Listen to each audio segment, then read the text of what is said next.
서울고 김태영 학생 네. 합격을 축하합니다.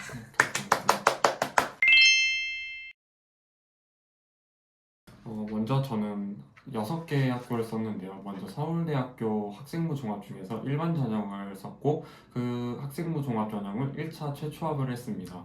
그리고 또한 연세대학교 같은 경우는 제가 사실 쓰고 싶었던 학과는 생명과학과긴 했는데 연세대는 사실 복수 전공도 가능하다고 하고 일단 인원수를 너무 적게 뽑기 때문에 일단 가는 것이 중요하다고 생각을 해서 화생공을 썼고요. 그래서 동시에 최초합을 했습니다.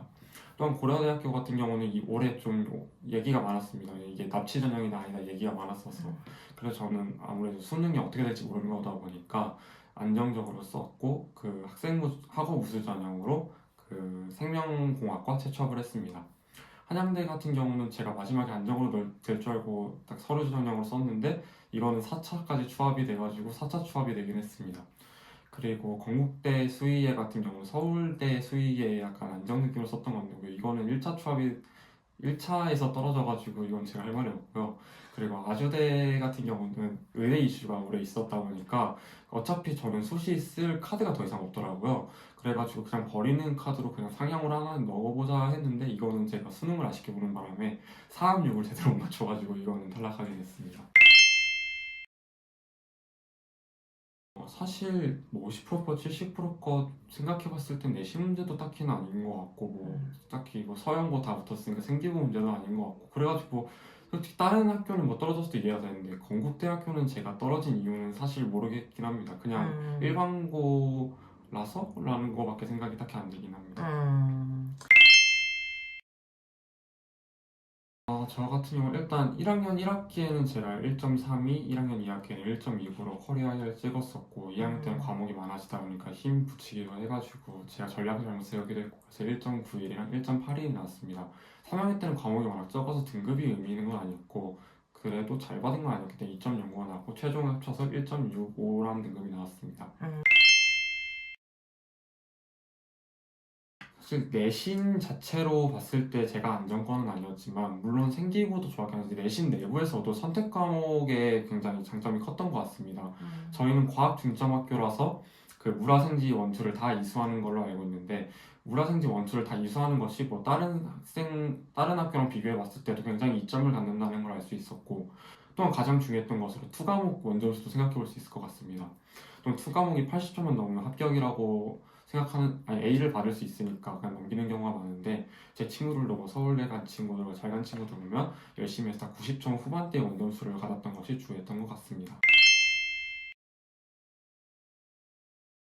네, 생기부 매우 열심히 챙겼습니다. 왜냐하면 일단 1, 2학년에서 내가 저는 흔히 떡밥이라고 표현을 하는데 내가 어떤 걸 연구해보고 싶었다라고 관심을 표현한다면 3학년 때는 그 연구들을 다 마무리하고 내 최종 의견을 내야 되는 단계이기 때문에 거기다가 투과목은 특히 학문적으로 더 깊게 탐구할 수 있기 때문에 제가 할 수 있는 폭이 넓다고 생각해서 오히려 생기부를 굉장히 열심히 챙겼던 것 같습니다.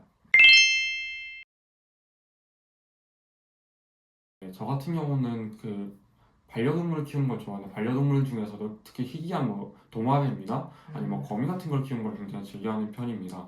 하지만 이걸 사육하다 보니까 또 아픈 점도 많이 생기는데 어쩔 수 없이 병원이 많이 없는 상태에서 파충류를 받아들이기는 굉장히 어려운 일이고 그렇기 때문에 제가 파충류를 살리지 못하고 많이 죽였던 경험이 있어가지고 그것에 대한 대안점으로 전공 선택을 하게 되었고 또한 그 도마뱀 구체적인 종을 언급하면서 내가 추후에 그 동아뱀을 치료하는 수의사가 되고 싶다라는 점으로 구체적으로 언급해서 어필했던 점이 주였던 것 같습니다.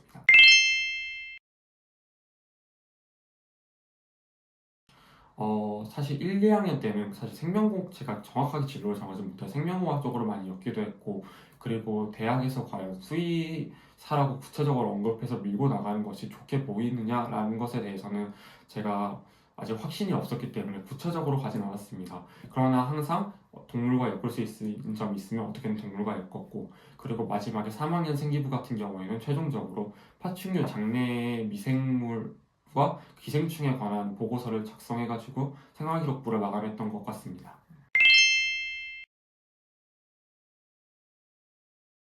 일단 생기부를 위해서 세특을 쓴다는 것 자체가 매우 중요한 건 아닙니다. 왜냐하면 보통 검색해서 그냥 약만 채우는 것은 좋은 생기부가 될 수 없기 때문이고 또한 선생님들의 역량도 굉장히 중요하기 때문에 대학에서 그런 거를 원하지는 않는다고 생각을 하거든요.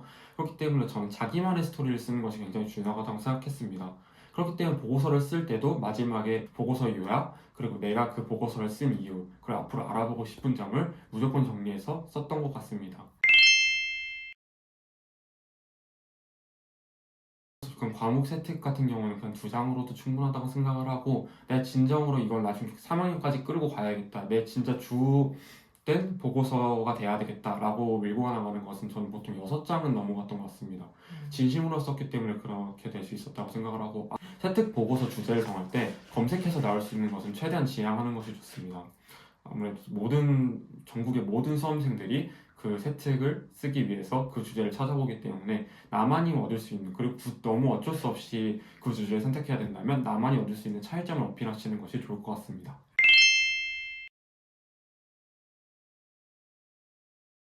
저는 파충류에 관한 서적은 국내에 많지 않기 때문에 저는 순수 구글에서 그 네이처 같은 데 보면 논문이 영어로 많이 되어 있거든요. 그거를 순수 번역해가지고 나만의 언어로 정리하는 방식을 많이 썼습니다. 실제로 이것으로 보고서를 썼을 때 그 동아리 세특에 나만의 언어를 정리했다라는 내용이 있었는데, 그거를 실제로 서울대 교수님께서 물어보기도 하였습니다.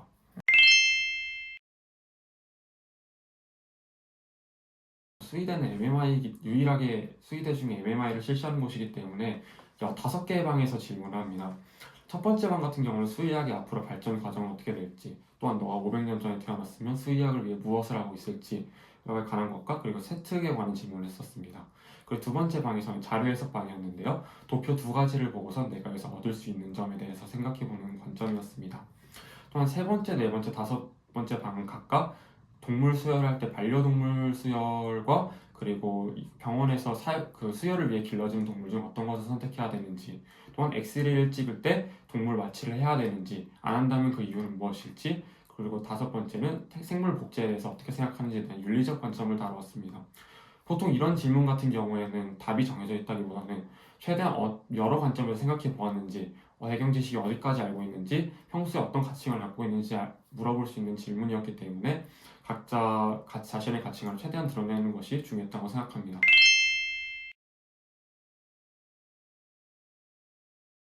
저는 기본적으로 어렸을 때부터 그 과학 잡지 같은 걸 많이 보면서 생명과학 지식이 굉장히 많았던 편이기 때문에 생명 복제에 관해서 내가 어떤 도마뱀을 키우고 있는데 그 도마뱀이 유전적으로 사람이 조작을 했을 때 어떤 질병을 나왔는지에 대해서 언급을 하셨을 때 교수님께서 관심을 가져주시면서 어떤 도마뱀이냐 구체적으로 물어보시기까지 했고, 또한 거기서 추가 질문으로 단백질 형성 원리에 대해서 물어보는 생명 기초적인 지식을 물어보는 얘기를 하였습니다.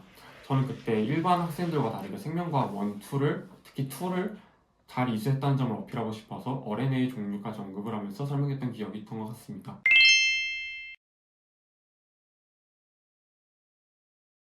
사실 이거는 진짜 겪어보면 알겠지만 물리적으로 시간이 부족하기 때문에 이거는 진짜 어쩔 수 없는 부분이긴 한데, 저 같은 경우는 저 친구들을 많이 도움을 받았던 것 같습니다. 저희는 과중이어서 그래도 공부 잘하고 그래도 수시를 많이 챙기는 애들끼리 많이 친하기 때문에 서로 어떤 수행력 평가를 먼저 본 반이 있으면 어떻게 준비하는 것이 편한지 관해서 팁도 받고 했던 것이 중요했던 것 같고, 그리고 수행평가 너무 많으면 무조건 기록을 해놔야 됩니다. 놓칠 경우 점수가 치명적일 수도 있기 때문에 그 적어놓고 그것에 대한 체크리스트를 작성하는 것이 매우 중요하고, 그리고 할 수 있으면 무조건 미리 해놓는 것이 좋습니다.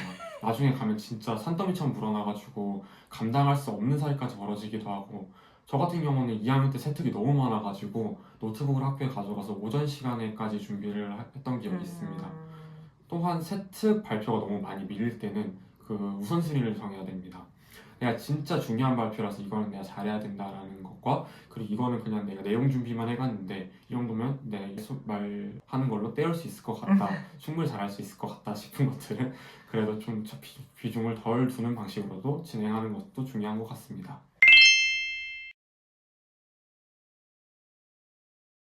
아무래도 많은 선생님들이 많은 학생을 써주시는 거다 보니까 그 보고서를 써있는 그대로 어필을 적어주시기 때문에 그 보고서에 없는 내용을 내 상상까지 써주시지는 않기 때문에 보고서에 꼭 내가 얻은 점, 배운 점, 깨달은 점, 그리고 나중에 추후로 알고 싶었던 점까지 적어서 선생님께 어필해 주시면 것이 좀 도움이 많이 되는 것 같습니다.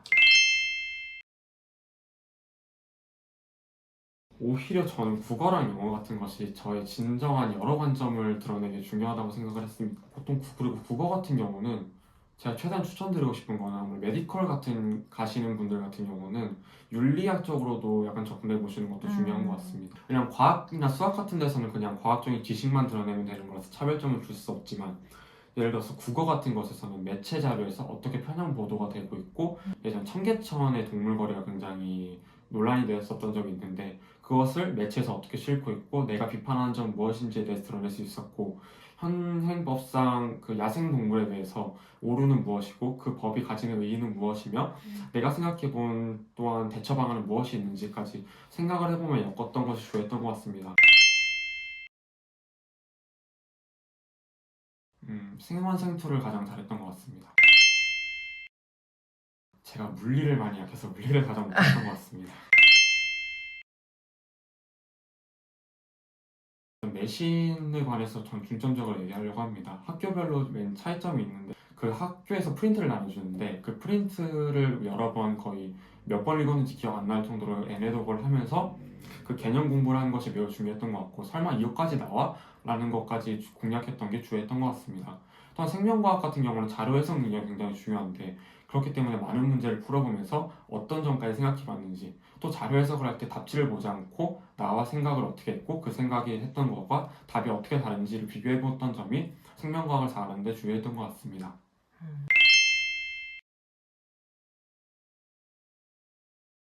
제가 뭐 홍성원 선생님 강의도 들어봤고 그리고 뭐 가혜윤 선생님 강의도 들어봤고 경영 선생님 강의도 들어봤고 물론 뭐 다들 너무 감사하고 잘 가르쳐 주셨지만 전 박세영 선생님께서 가르쳐 주셨던 강의가 굉장히 기억에 남는 것 같습니다.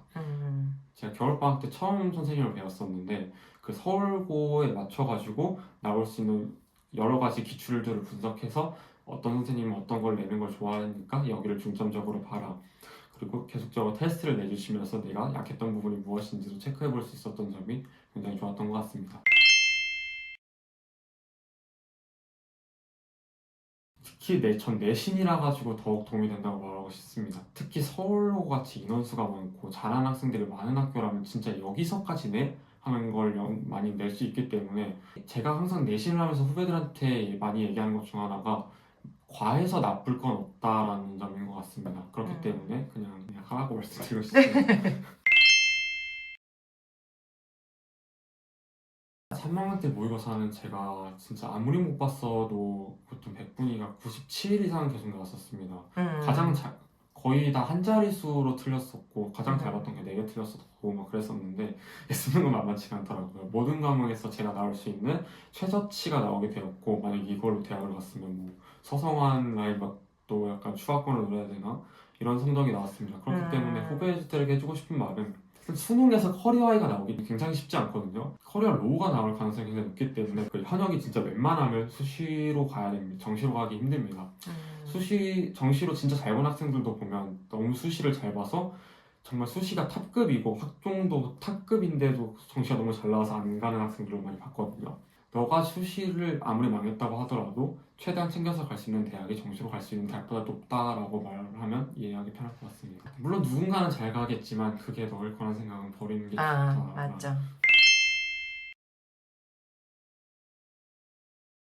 사실 제가 그 산책을 굉장히 즐겨하는 편인데 3학년 때는 굉장히 산책을 많이 했거든요. 그러다 보면 굉장히 깨닫는 게 많아요. 근데 이게 진짜 고생한 만큼 결과가 잘 나오고 그리고 고생해서 결과가 안 나왔다고 하더라도 그건 진짜 자기가 활용할 수 있는 자양분이 많이 되거든요.